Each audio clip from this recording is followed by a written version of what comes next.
We're going to be looking at the Emoji Power Paragraph EduProtocol. This EduProtocol is essentially a writing prompt. So the way that this works is the teacher up on the main screen generates an emoji, and for each emoji, a student writes out a sentence.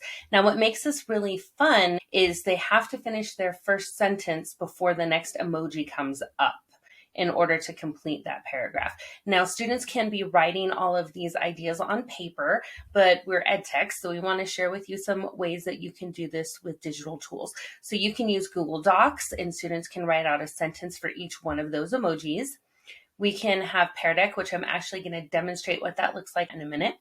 You can set up a Google form where there's a sentence for each one, or have a Google slide where each person gets a slide where they can fill out the paragraph, or even Seesaw. You can set it up with text pages. But what I'm going to show you is that I have already logged in here. This is my teacher Pear on this tab, and this is going to be the student page of the Pear. So I'm going to go back here, and I am going to move my slide forward one. And the way that this is set up is it tells the students the directions on the slide, but from the student point of view, it is set up as a text Pear slide, and the students can type in their answers right here.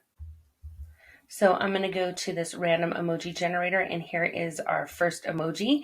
So from the student's point of view, they're going to write in their first sentence right here. I'm sitting in the stands, and now the teacher clicks on the next emoji, which is a police car. And now I've added my second sentence. Now, what makes this pretty fun is if you go to the teacher screen on another tab that's in front of the class, you can show student responses, and you can see in real time what the students are typing out. So I'm going to go back to the emoji, and let's see what we get next. A pig. That is amazing. So I've written my next sentence, going back, and you do this until you have 5 emojis, so that way it's a 5-sentence paragraph. So I ended up writing an entire paragraph.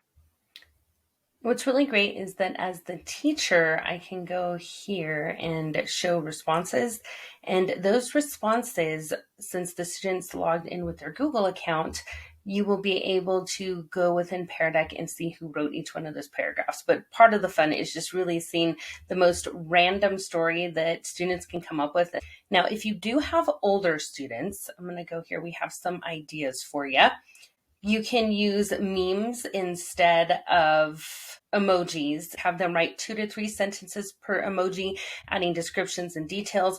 Or another fun thing you can do is you can have students continue each other's story for the image. You just have them each pass their computers over one. That's a way you can kind of step it up for some of the older students.